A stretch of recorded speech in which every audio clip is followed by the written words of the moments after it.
Alis muna tayo dito sa aking maliit na pwesto at punta muna tayo sa aking tanimang maliit. Magandang umaga at maulan-ulan ng presko ang lugar. Pero kahapon sobrang lakas ng ulan, parang bagyo. Yan, paunahin natin yung mga sasakyang matutuin at tayo naman ang susunod. Okay, thank you. Ito na, palis tayo rito.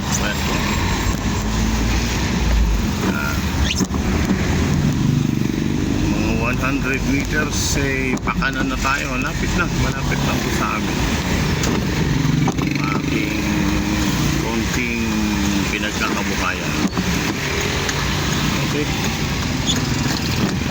traffic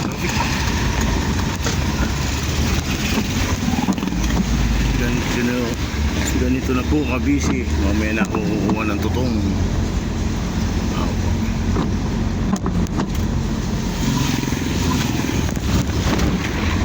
Okay, ito yung aming tindang maliit. Yan, bakit na tayo.